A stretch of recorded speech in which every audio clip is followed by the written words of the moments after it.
नमस्कार, times of Swaraj में आप सबों का स्वागत है। मैं हूं संतोष सिंह और आज हम टाइम्स ऑफ स्वराज में बात शिक्षकों की तबादला की कर रहे हैं। जी हां, 35 शिक्षकों का तबादला हुआ है और आज एसीएस मीडिया से ऐसी बात कर रहे थे जैसे लग रहा था कि कितना बड़ा वो जंग जीत लिए। वैसे आज भी मैं वही हूं जहां 1 बरस पहले था कि सिद्धार्थ से के बस की चीज ये नहीं है। इसलिए आज 35 शिक्षकों के तबादले से उनके चेहरे की मुस्कान के सहारे समझा जा सकता है। देखिए, हम शुरुआत के दौर से ही कर रहे, चाहे बीपीएससी हो चाहे नियोजित हो, हम बार बार आपको कह रहे थे कि ये इसका उद्देश्य आपका ट्रांसफर करना नहीं है। इसका उद्देश्य कहीं से भी दूर दूर तलक नहीं है कि जो शिक्षक हैं, जो परेशान हैं, उनकी परेशानी कम हो जाए। ये ट्रांसफर पूरी तौर से खास उद्देश्य के लिए लाया गया था। यह ट्रांसफर खास लक्ष्य को निर्धारित करने के लिए किया गया था। यह ट्रांसफर ऐसे लोगों के लिए लाया गया था या लाया गया है जो खास है, इस प्रदेश का खास लोग है। यह मैं इसलिए कह रहा हूं कि आज जिन 35 शिक्षकों का तबादला हुआ है वो नियमित शिक्षक, इन्होंने क्राइटेरिया बना रखा है। बहुत सही बात है, उस क्राइटेरिया को फॉलो करते हुए तबादला कर रहे हैं, ये भी सही बात है। नियोजित को इन्होंने इसलिए हटा दिया कि उनकी ज्वाइनिंग का कंफर्मेशन अभी तक इनके पास नहीं है। बहुत सही बात है। जब तक शिक्षक ज्वाइन किए कि नहीं किए, जब तक वो पूरी रिपोर्ट इनको नहीं आ जाती है, तब तक कैसे उसका तबादला करेंगे। तो ऐसे में सवाल उठना लाजमी है ना, कितने जो विशेष शिक्षक ज्वाइन किए हैं उनका वेतन अगले महीने से बनेगा कि नहीं बनेगा, बिना ये प्रक्रिया पूरे किए हुए कैसे होगा। तो नियोजित का ट्रांसफर नहीं करना था, ये पहले से कह रहे थे। लक्ष्य इनका नियोजित नहीं था, ये पहले से कह रहे थे।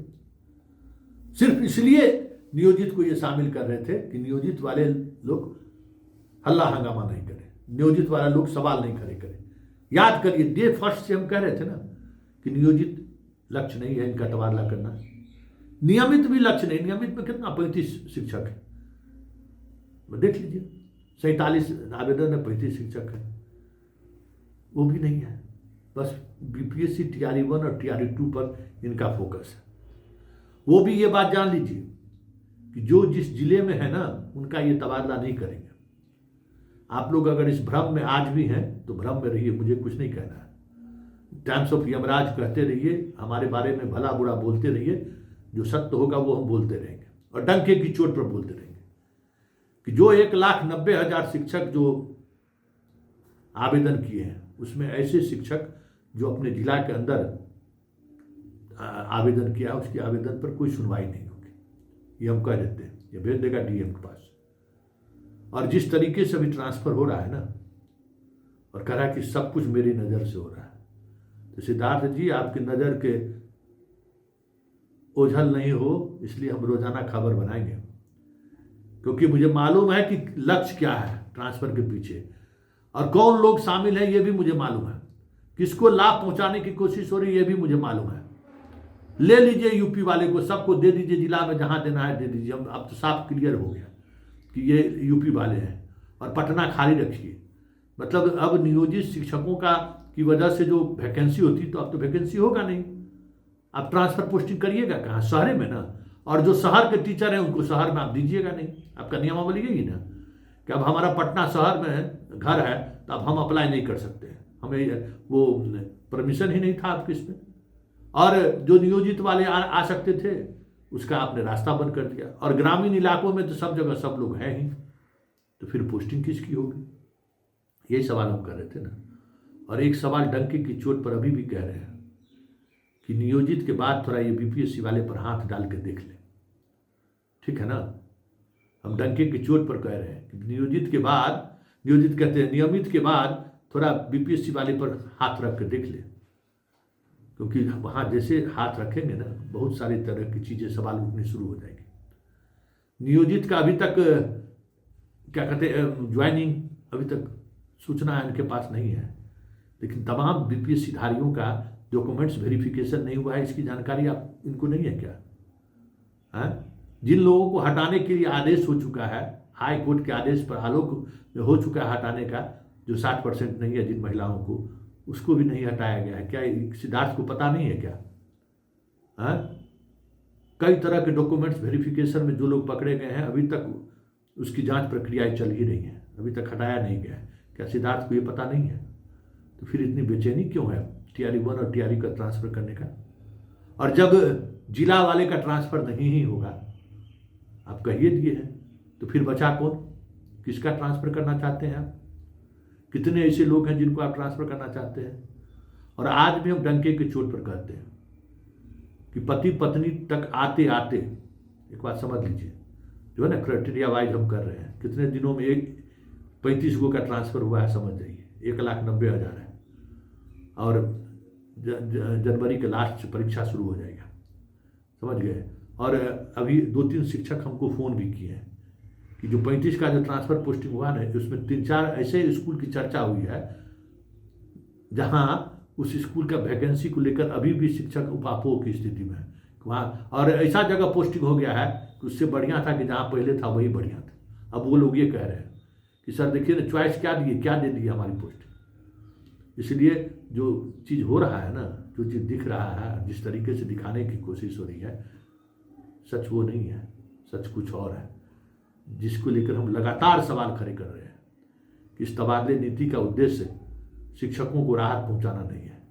इस तबादले नीति का एक खास उद्देश्य है, जो उद्देश्य अब धीरे धीरे सामने आना शुरू हो गया है। नियोजित शिक्षक तो गए, जो विशिष्ट शिक्षक बने हैं अब तो उनका तबादला नहीं हुआ, और बाकी लोगों के भी तबादले भी है। TRE 1 और TRE 2 वाले का भी देख लीजिएगा वो कैसे तबादला होता है, तो जरा सुन लीजिए। आज कितने गौरवान्वित महसूस कर रहे हैं सिद्धार्थ। 35 शिक्षकों का इन्होंने तबादला किया है पिछले 3 महीने के 4 महीने की मशक्क़त के बाद, और किस तरीके से ये अपनी बात रख रहे हैं, जरा आप भी सुन लीजिए। हम लोगों ने जो आवेदन पत्र प्राप्त किए थे राज्य में सभी शिक्षकों से, सभी प्रकार के शिक्षकों से, उसके संबंध में हम लोगों ने अपने ट्रांसफ़र की नीति के आलोक में हम लोगों ने ट्रांसफ़र पोस्टिंग की प्रक्रिया शुरू कर दी है। और हम लोगों ने पहले एक पत्र निर्गत किया गया था जिसमें हम लोगों ने यह अंकित किया था कि किस क्रम में हम लोग करेंगे, फेज़ 1, फेज़ 2, फेज़ 3, फेज़ 4, हम लोगों ने सभी प्रक्रिया हम लोगों ने निर्धारित की थी। उसी क्रम में जिनको बहुत सबसे ज़्यादा कठिनाई हो रही थी टीचरों में, वो थे कैंसर पीड़ित टीचर थे।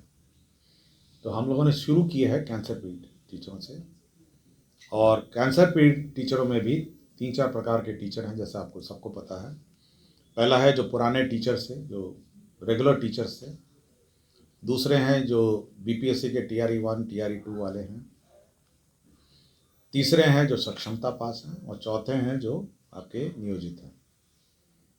तो हम लोगों ने सबसे पहले जो लॉट उठाया है 47 टीचरों का आवेदन पत्र जो है वो पुराने टीचरों का है, और सभी की हम लोगों ने समीक्षा की, और इसमें करीब 35 हम लोगों को सही पाए गए बीमारी में, जिसका हम लोगों ने कर दिया है।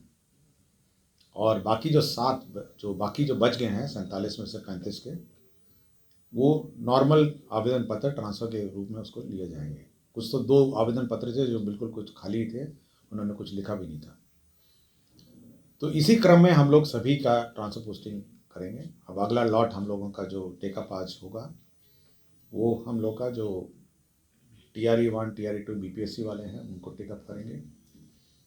और सक्षमता पास में हम लोग ये चेक कर रहे हैं कि वास्तव में उन्होंने स्कूल में योगदान दिया नहीं दिया है। तो योगदान पत्र चेक हो रहा है कि वास्तव में वो स्कूल योगदान दे रहे हैं, और उन्होंने सक्षमता पास के बाद जो रेगुलर टीचर की सेवा है उसमें उन्होंने योगदान दिया नहीं दिया।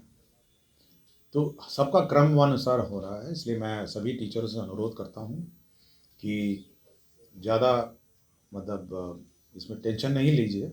आपके सभी आवेदन पत्र पढ़े जाते हैं, और सभी आवेदन पत्र मेरे स्तर पर पढ़े जाते हैं। मैं सभी आवेदन पत्र को देखता हूँ, अपने स्तर पर देखता हूँ, और पढ़ के मैं समीक्षा करके अप्रूव करता हूँ। इसलिए ज़्यादा इसमें आपका क्रम आएगा जब भी आएगा, लेकिन हम लोग जितनी जल्दी हो सके हम लोग सभी पर विचार कर रहे हैं। धन्यवाद।